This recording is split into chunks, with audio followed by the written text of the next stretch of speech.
It was one of those crisp, cool evenings that you only get in late October. The kind that makes you want to curl up with a warm blanket and forget about the rest of the world. I had just finished making dinner. Nothing fancy, just some pasta with marinara sauce, but it felt like an achievement after the hectic day I'd had. It was one of those nights where I could breathe a little easier. After weeks of unpacking, trying to make this new house feel like home, I was finally getting used to the quiet rhythm of rural life. Mark, my husband, had already left for his late shift at the factory, and I was alone with Ethan, my stepson. He wasn't exactly a kid anymore. At 19, he was more of a man than I could ever remember him being.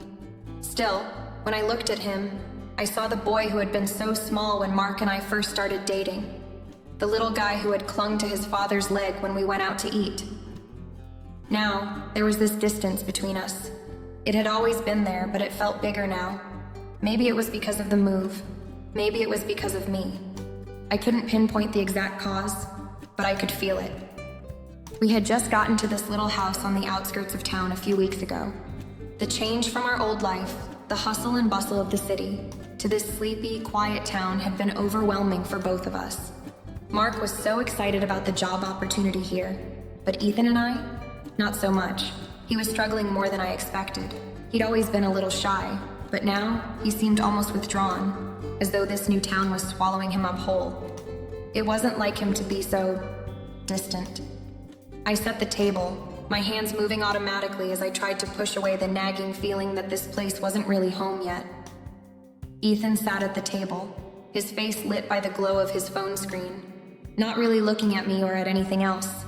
I could hear him scrolling, his thumb flicking rapidly, lost in whatever world he was inhabiting behind that screen. "So, how was your day?" I asked, trying to sound casual. I didn't want to pressure him, but the silence between us was starting to feel heavy. "Fine," he muttered, not looking up.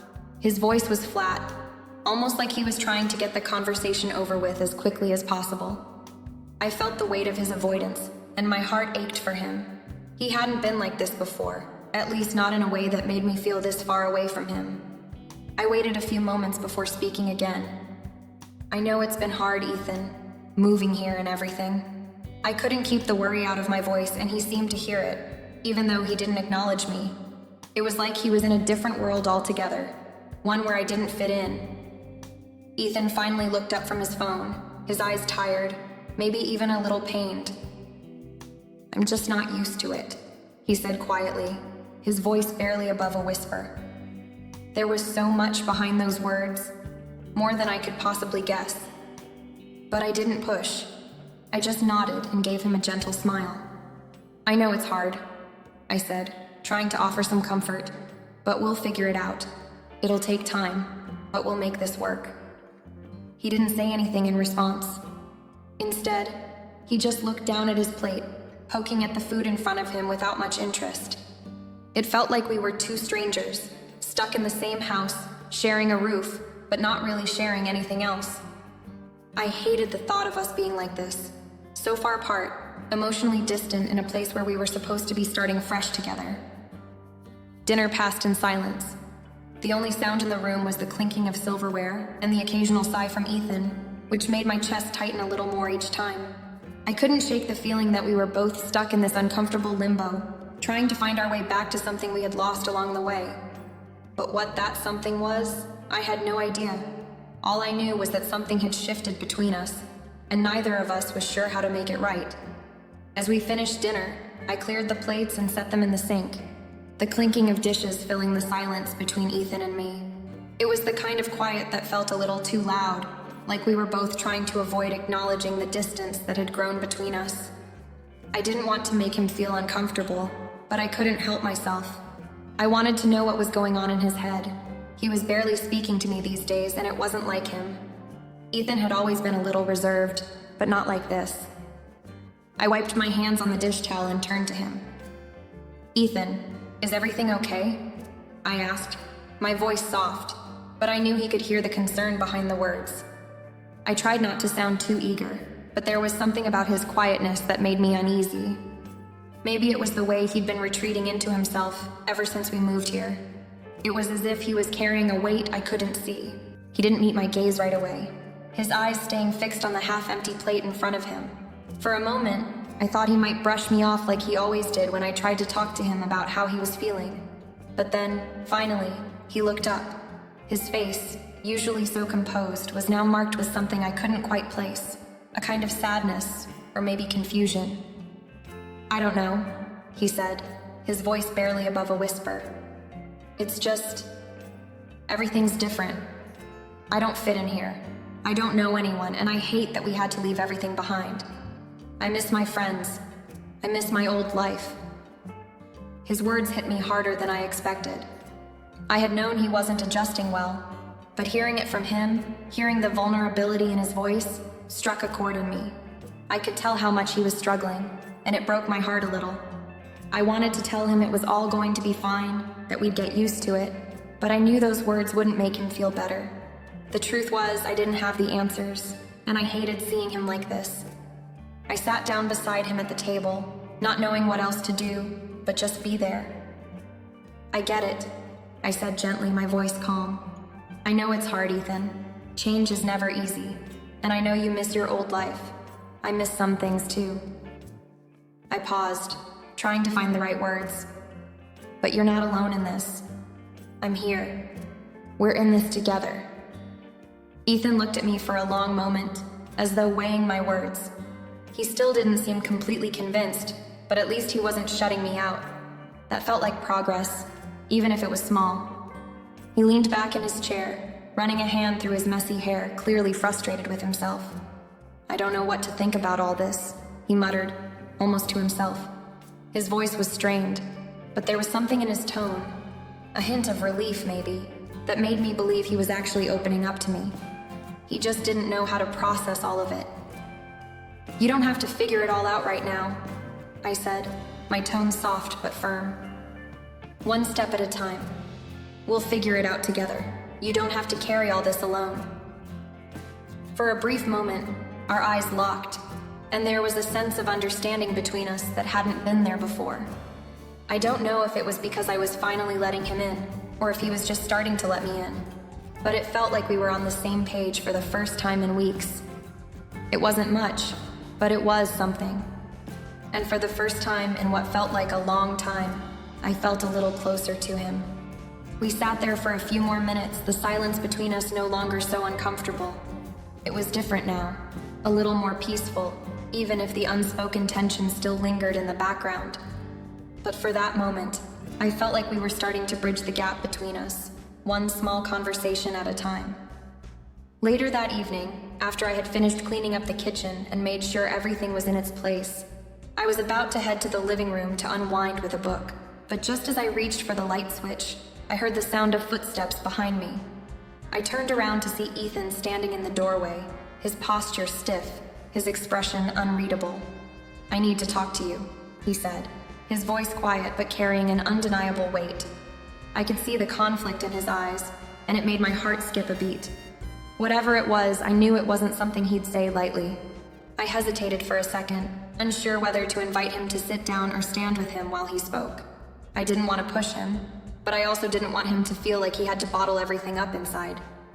"Of course," I replied, motioning toward the kitchen table. "Sit down." "What's on your mind?" Ethan didn't immediately take a seat. Instead, he lingered near the doorway, his hands shoved into the pockets of his hoodie, and stared down at the floor for a long moment. The silence between us grew thick, heavy with unspoken words. He seemed to be gathering his thoughts, unsure of how to start. I couldn't help but feel that whatever he was about to say had been eating away at him for a while. Finally, he spoke again, his voice breaking the silence like a crack in ice. I don't know how to feel about this whole situation. About you. About us." His eyes lifted to meet mine, and for the first time I could see how vulnerable he truly was. "I know you're just trying to help me, but sometimes I feel like I don't even know who you are anymore. It's like I'm just supposed to accept that you're here now, that you're my stepmom, but it's harder than I thought it would be." His words caught me off guard, and I felt a pang in my chest. I hadn't realized how much of a struggle this transition had been for him. I thought he was just being distant because of the move, but this was deeper than I had imagined. The fact that he was opening up to me like this, it took me by surprise, but it also stirred something in me. "I never wanted to make this harder for you," I said gently, my voice steady despite the emotions swirling inside me.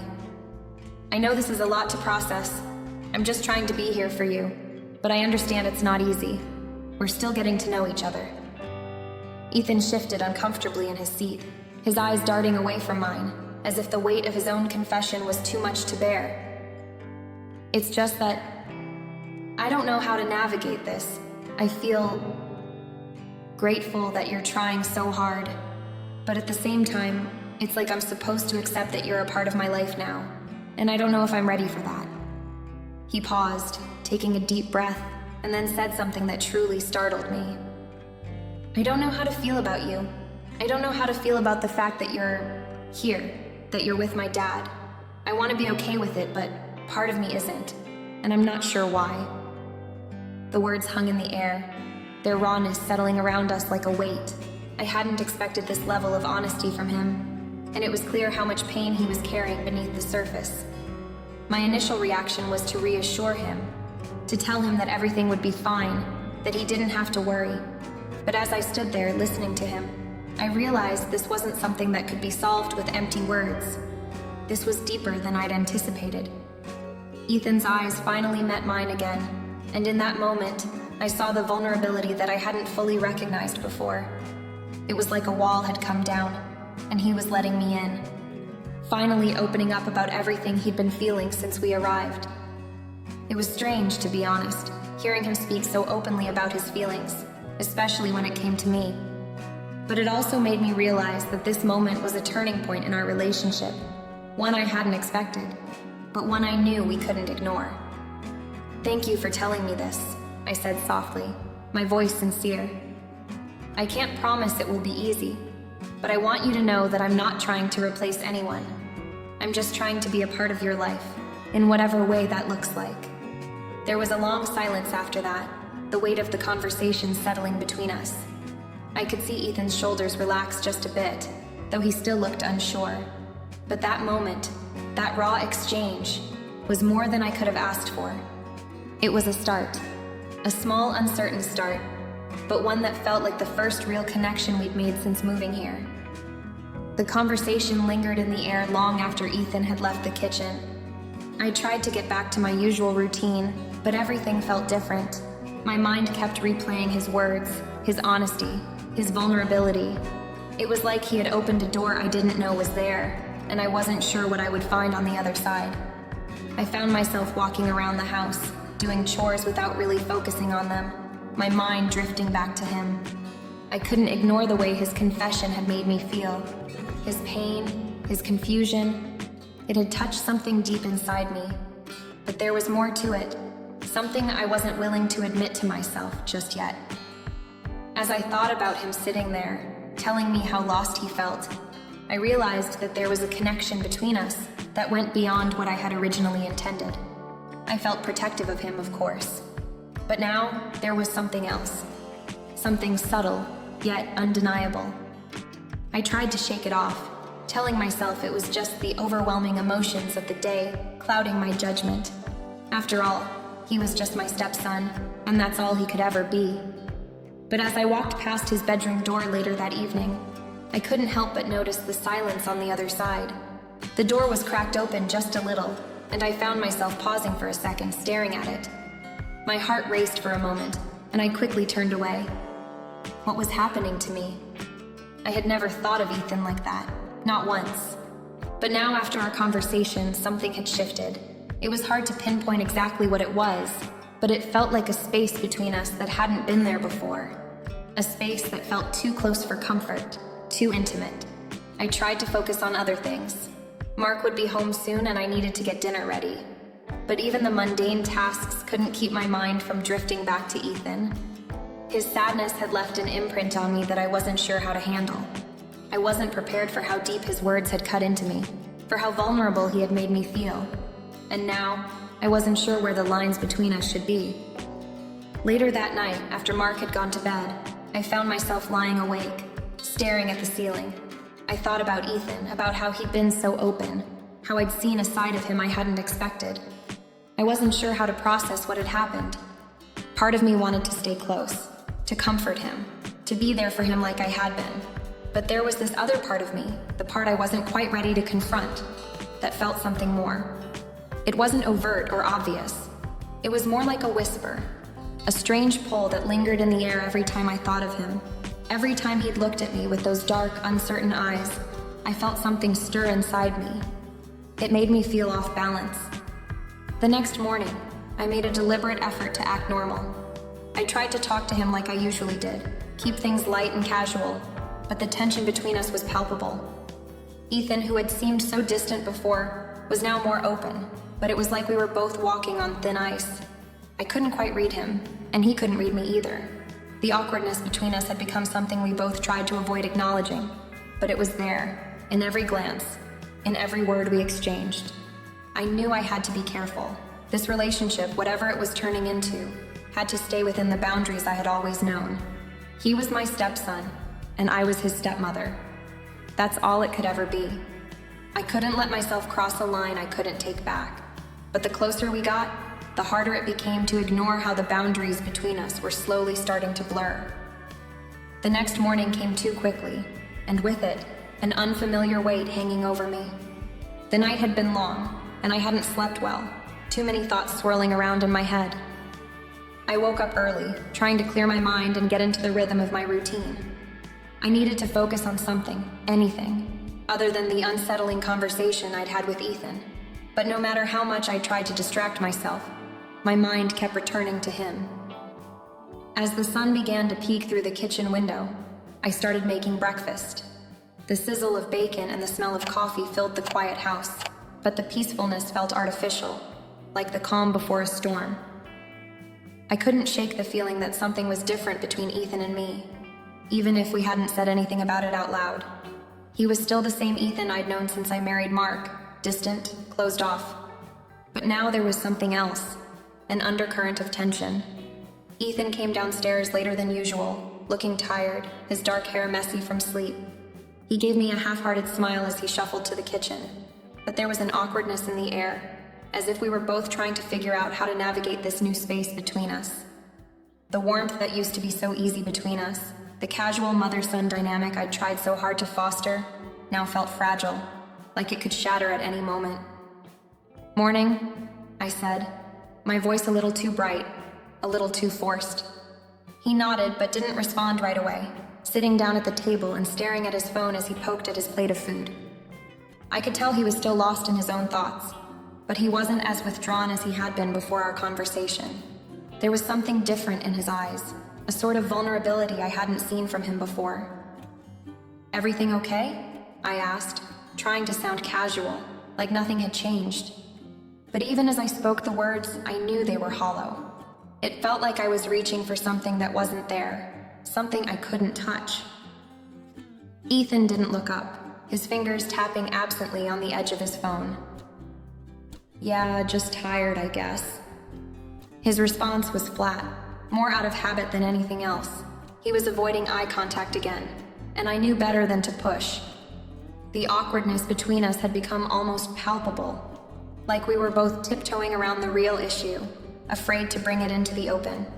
I set down the spatula I had been holding and took a deep breath. There was so much I wanted to say, but I didn't know how. I wanted to tell him it was okay, that I understood how hard things were for him right now, that I was there for him. But somehow the words felt inadequate, like they didn't fit the new reality we were facing. I glanced at him, trying to read his expression, but his face was unreadable, his attention still fixed on the screen in front of him. I couldn't help but feel a tug of frustration. Ethan was always hard to reach, always keeping a distance from me, but now it was different. I was the one who felt the distance, and it was strange, unsettling. As we ate in silence, the tension between us only seemed to grow. Every glance I stole in his direction felt charged, like there was something unsaid hanging in the air, something neither of us was ready to acknowledge. It was like a strange dance, this balancing act between mother and stepson.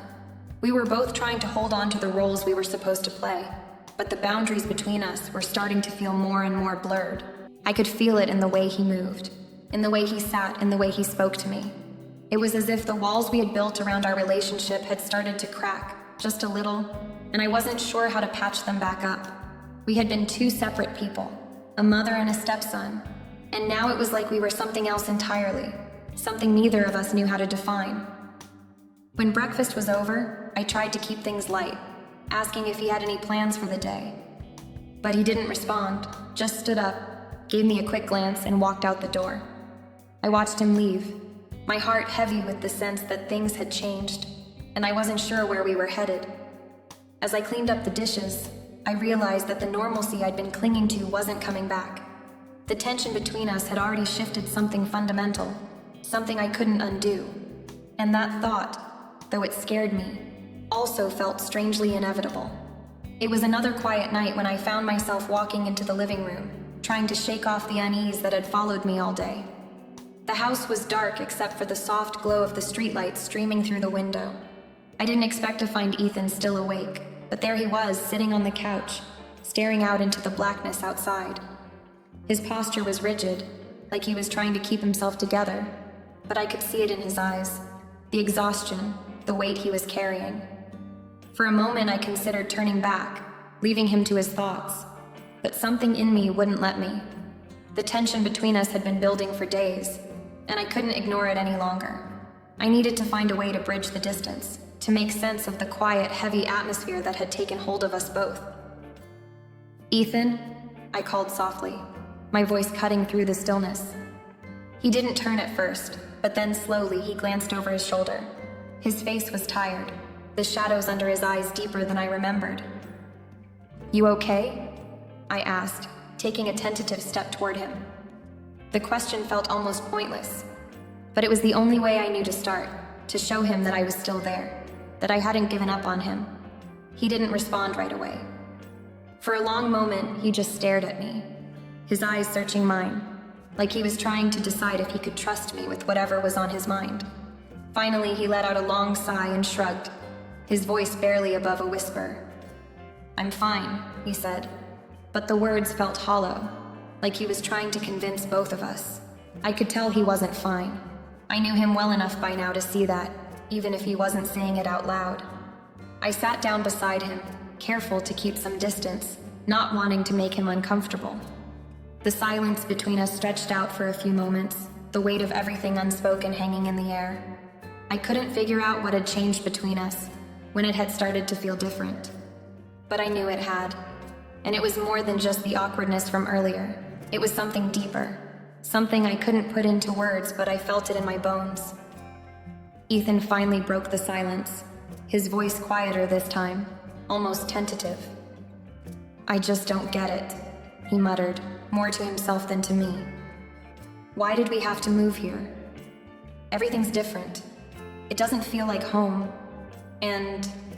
He trailed off, running a hand through his hair.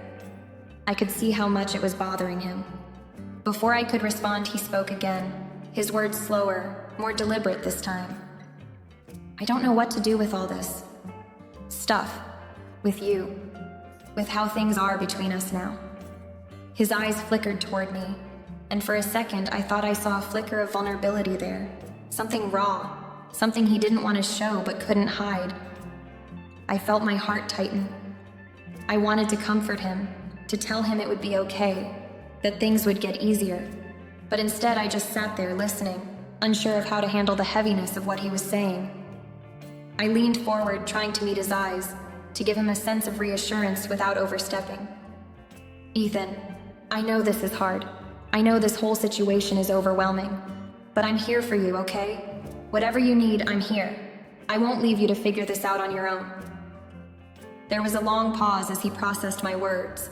I could tell he was struggling with something, like he wasn't sure how to accept the comfort I was offering, or maybe he wasn't ready to let anyone in. But still, I pressed on. "You don't have to figure it all out tonight. Just know that I'm here, and I'm not going anywhere." I tried to make it sound simple, like there was no pressure, like whatever had shifted between us didn't need to be fixed right away. But in truth, I wasn't sure I believed that myself. Ethan's expression softened for a moment, the edges of his guarded demeanor cracking just slightly.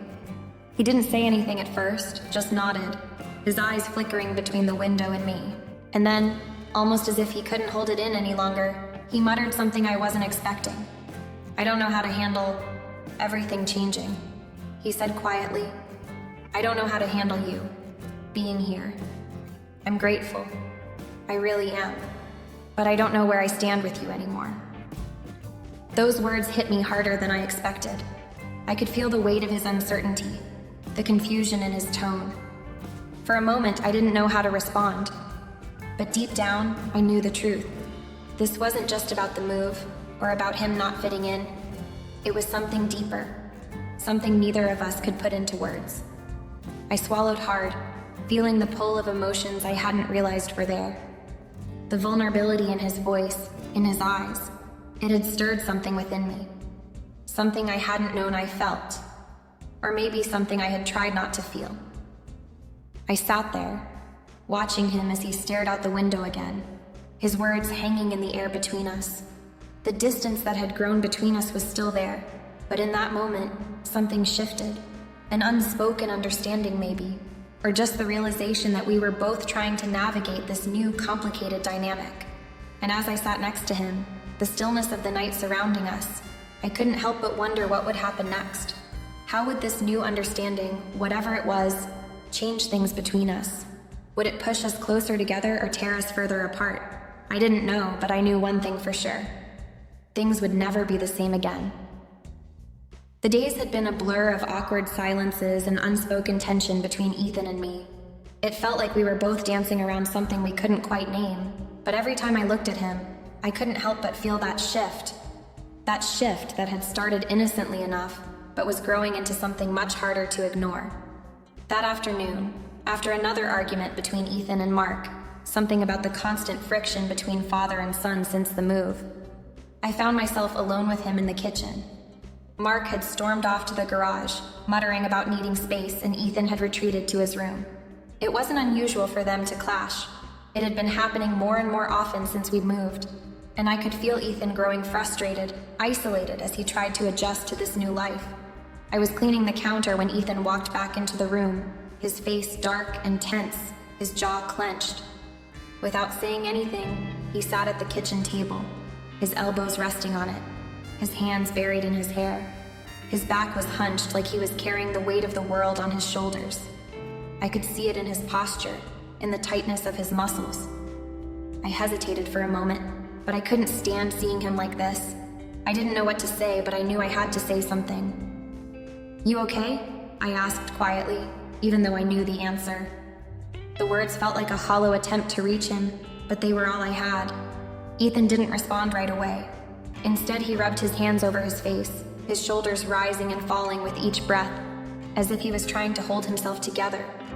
When he finally spoke, his voice was tight, controlled, but there was an underlying tremor in it that I could hear, even if he was trying to hide it. "I don't know why he's so hard on me. Everything's just falling apart, and he doesn't get it." His words came out in a rush, like he had been holding them in for far too long. "I'm not a kid anymore. I'm not some screw-up, but it feels like he thinks I am." His eyes met mine for the first time in a while, and I could see the pain behind them, raw and unfiltered. I took a slow step toward him, my heart aching at the sight of him so vulnerable, so broken. "You're not a screw-up, Ethan," I said softly, trying to offer the reassurance he so desperately needed. "You're just trying to figure things out. You're going through a lot right now. I get it. I know it's hard." I reached out, my hand hovering near his shoulder, uncertain whether he'd want me to touch him. But before I could make the decision, he leaned into me, his head resting against my arm as if he couldn't bear the weight of the emotions any longer. His sudden closeness caught me off guard, but I didn't pull away. He needed comfort, and I could feel it in the way he clung to me, even if it was just for a moment. But in that moment, something shifted. His body was so close, and his breath was shallow, warm against my skin. I hadn't expected it. The physical closeness, the vulnerability in his touch, made everything feel more intense than it should have. It was too much, and yet, I couldn't bring myself to pull away. For a moment, neither of us said anything.